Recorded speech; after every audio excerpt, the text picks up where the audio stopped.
Hello and good morning to you all. This is Karishma Shukla. Today we are going to learn in our subject E&C, Estimating and Costing. Our unit is Valuation and our topic is Types of Lease. Now we have already read the names of different types of lease, but still I am going to remind it you the different types of lease. First is building lease, second occupation lease, sublease, life lease, and perpetual lease. So first we are going to describe building lease. So what is a building lease? Freehold is want to give the open plot for lease to some person lessee on an agreement of premium or ground rent or a combination of both. The leaseholder can erect a building there up to a specified amount in a specified period and he maintains the property and earn through that property.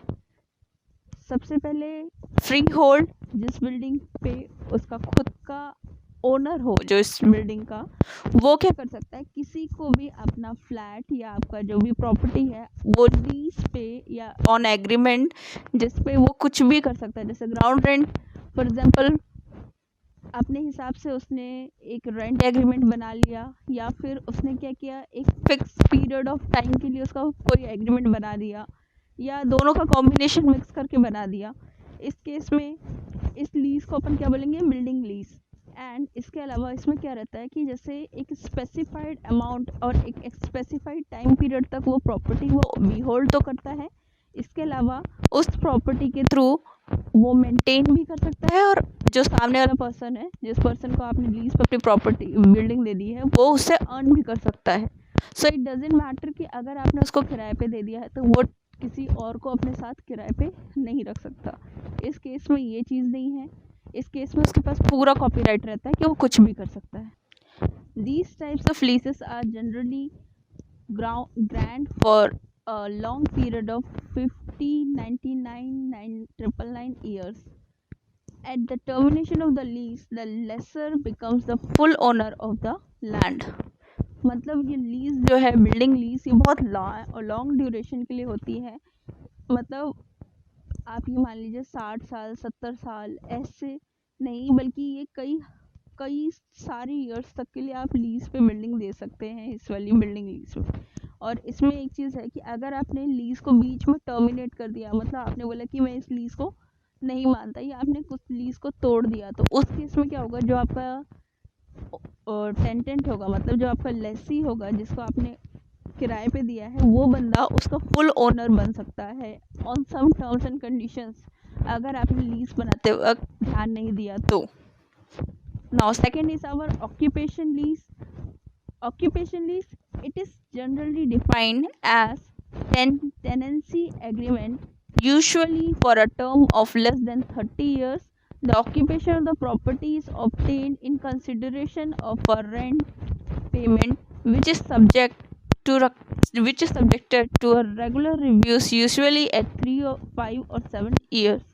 Occupation leave बोला जा रहा है, मतलब आपने किसी building को, for example आपने देखा होगा मार्केट एरिया पे जैसे कोई ऑफिस खुला है तो उसी बिल्डिंग में नंबर ऑफ ऑफिसेस दिख जाते हैं आपको, है ना.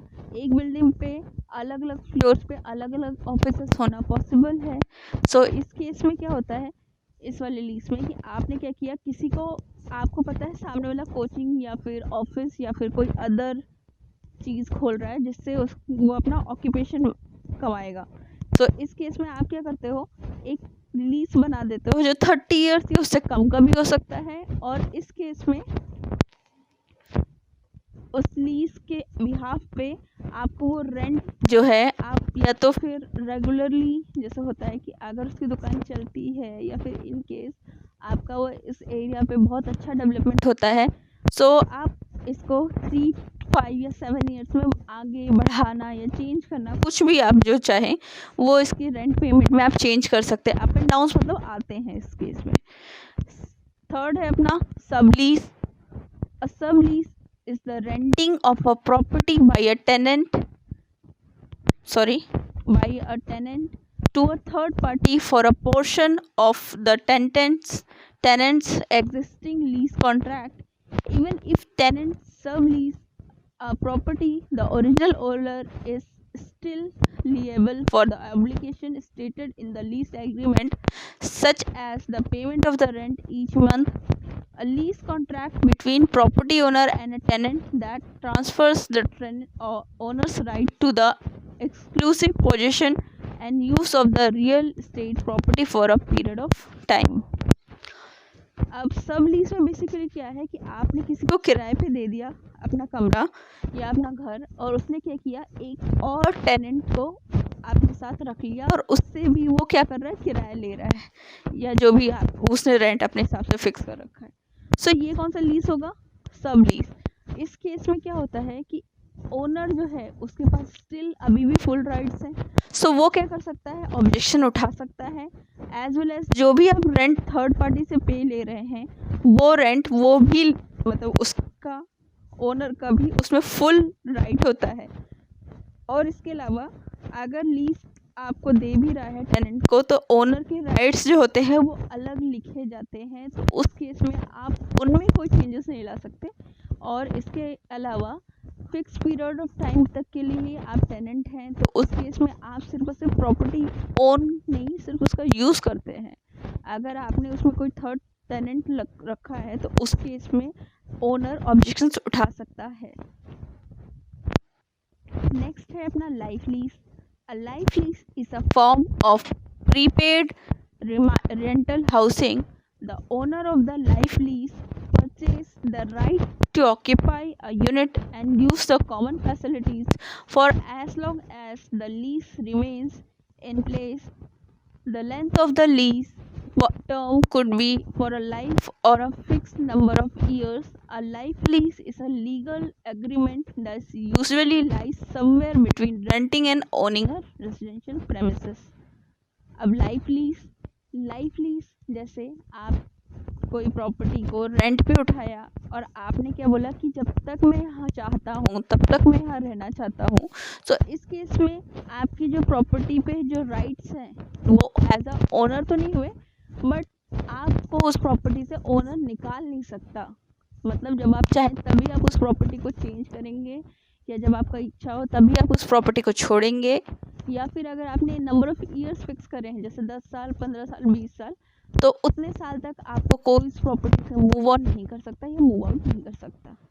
और इस केस में ये चीज़ और है कि आप जैसे एग्जांपल, ये बेसिकली यूज़ इंडिया में होता है कुछ जगहों पे और बाकी बाहर ज़्यादातर यूज़ होता है। तो इस केस में क्या करते हैं कि अगर आपको कोई एरिया में कोई प्रॉपर्टी पसंद है, सो आपने क्या किया, उस पर लाइफ लीज के थ्रू उस प्रॉपर्टी को ओन कर लिया, या आपने उसमें rent as a tenant rent पे ले लिया। तो इस केस में क्या है कि जब तक अब आपने अपनी लाइफ लीज बना रखी है तब तक आप उस प्रॉपर्टी में बड़े आराम से रह सकते हैं without paying the actual cost, है ना। मतलब आप उस प्रॉपर्टी को ओन भी कर रहे हैं एक तरह से, और आप वहाँ रह रहे हैं अपनी लग्जरी लाइफ या जो भी आपकी वो आराम से एंजॉय कर रहे हैं। और इस केस में आपका जो ओनर है वो आपको परेशान भी नहीं करेगा। सो ये ज़्यादातर उन जगहों पे यूज़ होता है जहाँ पे आपका फिक्सेशन भी नहीं हो। नेक्स्ट इसमें है परपेंचुअल लीज। परपेंचुअल लीज क्या है? A perpetual lease is an agreement which the land is allotted to a person over state land in accordance with the provision laid under the Urban Land Sealing and Regulation Act 1976. A person who is holding the property is responsible for the terms and conditions laid under the deed, failing which amounts its determination from the land. This lease is basically issued for agriculture or commercial purpose. For this forms includes land area details, commencement of work, payment details, covenants, termination of lease, rights of both parties. Perpetual lease आपने देखा होगा कई बार किसानों को lease पे कुछ सालों तक के लिए खेती करने के लिए ज़मीन दे दी जाती है, कुछ जगहों पे फैक्ट्री बनाने के लिए कुछ सालों के लिए ज़मीन दे दी जाती है।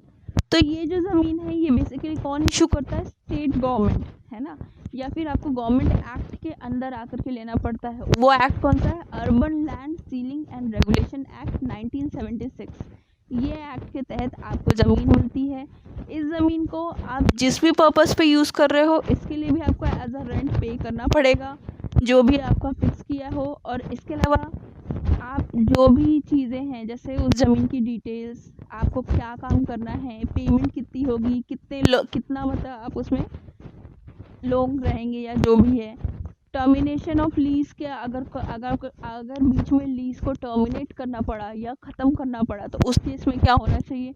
और दोनों ही पार्टीज, जो ज़मीन का ओनर है या फिर स्टेट गवर्नमेंट में जो मतलब अगर गवर्नमेंट की प्रॉपर्टी है तो गवर्नमेंट के राइट्स, या फिर जिसकी पर्सनल प्रॉपर्टी है उसके राइट्स, और जिसने उसको ऑक्यूपाई किया है उसके राइट्स, दोनों के ही राइट्स पता होने चाहिए। सो ये परपेचुअल लीज होता है। सो आज का लेक्चर हम यहीं फिनिश करते हैं। Thank you.